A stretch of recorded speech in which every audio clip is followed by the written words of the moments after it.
नमस्कार दोस्तों, स्वागत है आपका हमारे चैनल जी के स्टडी में।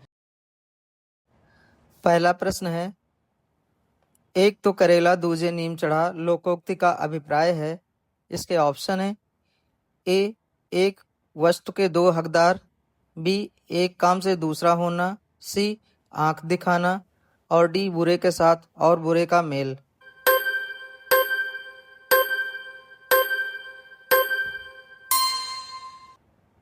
इस प्रश्न का सही उत्तर है ऑप्शन डी, बुरे के साथ और बुरे का मेल। दूसरा प्रश्न है, जो मुकदमा दायर करता है वाक्यांश के लिए एक शब्द क्या होगा।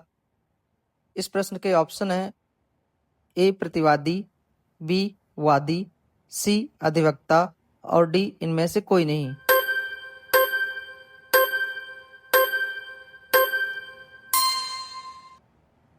इस प्रश्न का सही उत्तर है ऑप्शन बी, वादी।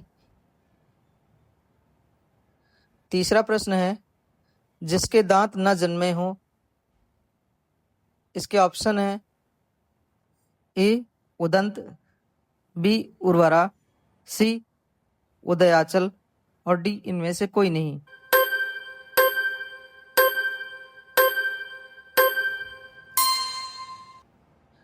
इस प्रश्न का सही उत्तर है ऑप्शन ए, उदंत।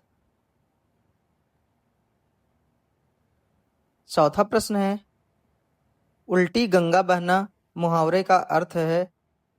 इसके ऑप्शन है ए, विपरीत करना, बी, विपरीत कार्य न करना, सी, विपरीत कार्य करना और डी, इनमें से कोई नहीं।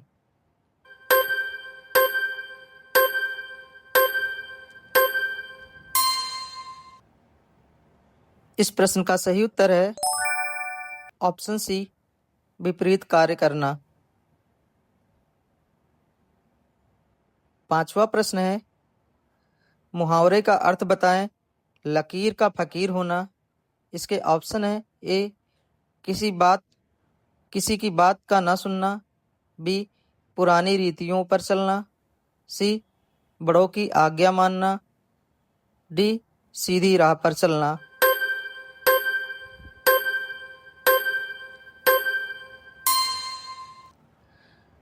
इस प्रश्न का सही उत्तर है ऑप्शन बी, पुरानी रीतियों पर चलना। छठा प्रश्न है, जड़ता शब्द का विलोम है।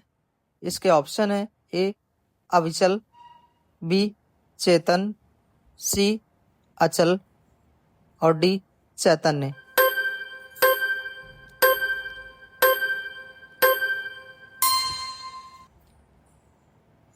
इस प्रश्न का सही उत्तर है ऑप्शन डी, चैतन्य।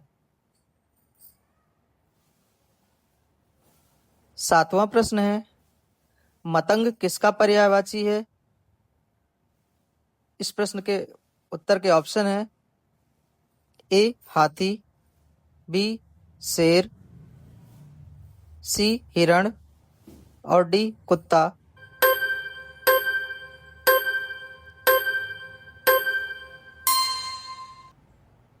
इस प्रश्न का सही उत्तर है ऑप्शन ए, हाथी। आठवां प्रश्न है, एकांकी के विलोम शब्द की पहचान करें। इसके ऑप्शन है ए, अनेकत्व, बी, त्रियक, सी, सर्वांगीण और डी, इनमें से कोई नहीं।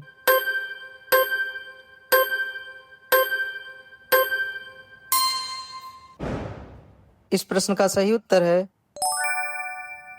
ऑप्शन सी, सर्वांगीण।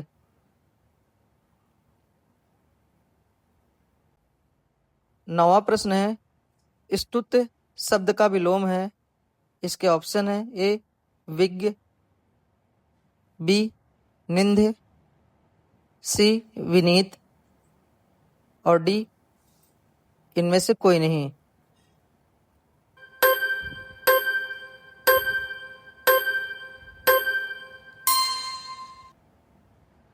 इस प्रश्न का सही उत्तर है ऑप्शन बी निंदे। दोस्तों, जो लोग हमारे चैनल पर नए हैं कृपया वीडियो को सब्सक्राइब कर लें और बेल आइकन को जरूर प्रेस कर दें जिससे उनको नोटिफिकेशन प्राप्त होती रहे। दोस्तों, अगले प्रश्न की तरफ बढ़ते हैं। 10वां प्रश्न है, रजनी शब्द का पर्याय नहीं है। इसके ऑप्शन है ए यामा, बी तमसा, सी यामिनी और डी चंद्रिका।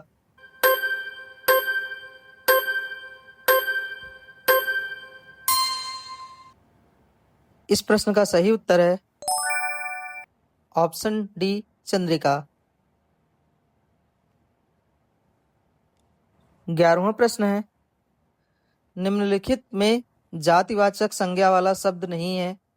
इसके ऑप्शन है ए शहर, बी पहाड़, सी गंगा और डी नदी।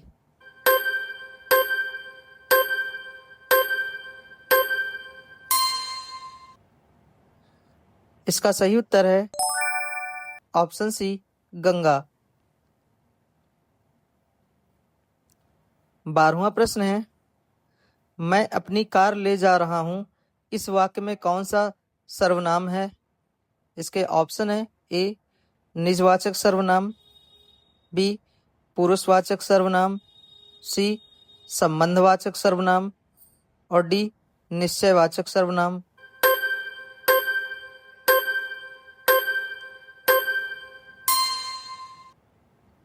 इस प्रश्न का सही उत्तर है ऑप्शन ए निजवाचक सर्वनाम।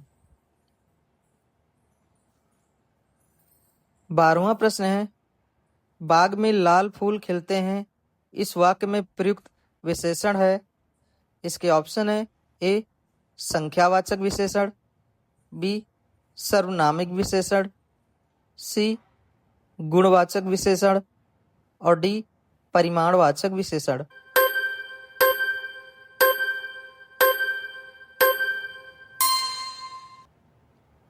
इस प्रश्न का सही उत्तर है ऑप्शन सी गुणवाचक विशेषण।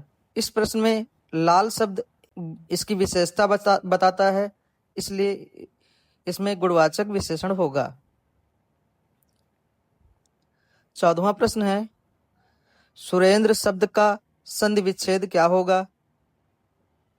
इसके ऑप्शन है ए सुर प्लस एंद्र, बी सुर प्लस इंद्र, सी सुर प्लस इंदर और डी इनमें से कोई नहीं।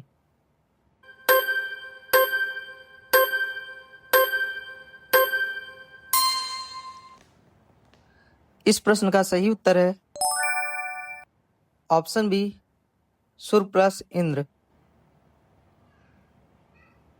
15वां प्रश्न है, मतैक्त शब्द का संधि विच्छेद क्या होगा? इसके ऑप्शन है ए मत प्लस अक्य, बी मतो प्लस ऐक्य, सी मता प्लस ऐक्य, डी मत प्लस ऐक्य।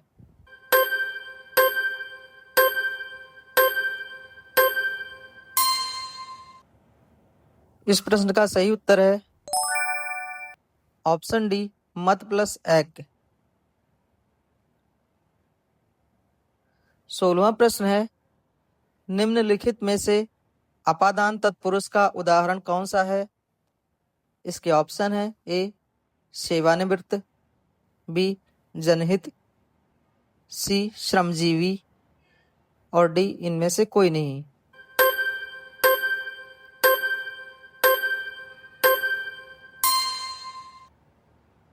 इस प्रश्न का सही उत्तर है ऑप्शन ए सेवानिवृत्त। 17वां प्रश्न है, तथैव शब्द का संधि विच्छेद क्या होगा? इसके ऑप्शन है ए तथ प्लस एव, बी तथो प्लस एव, सी ता प्लस एव और डी तथा प्लस एव।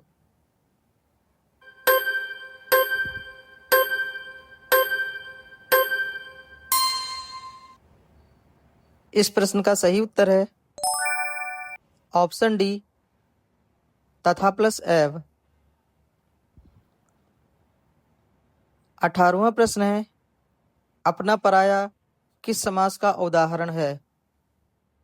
इसके ऑप्शन है ए तत्पुरुष समास, बी द्वंद्व समास, सी बहुब्रीहि समास और डी इनमें से कोई नहीं।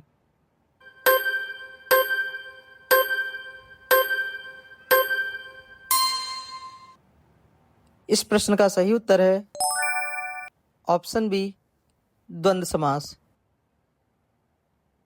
19वां प्रश्न है, निम्न में से किस शब्द में विसर्ग संधि का प्रयोग नहीं हुआ है? इसके ऑप्शन है ए कवीश्वर, बी पयोद, सी तमोगुण और डी इनमें से कोई नहीं।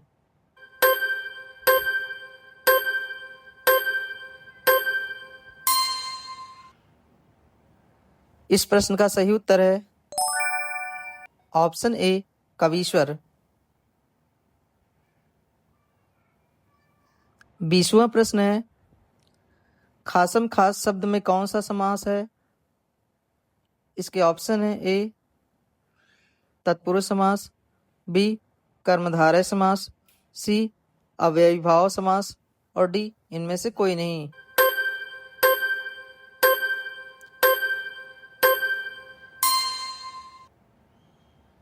इस प्रश्न का सही उत्तर है ऑप्शन सी अव्ययीभाव समास।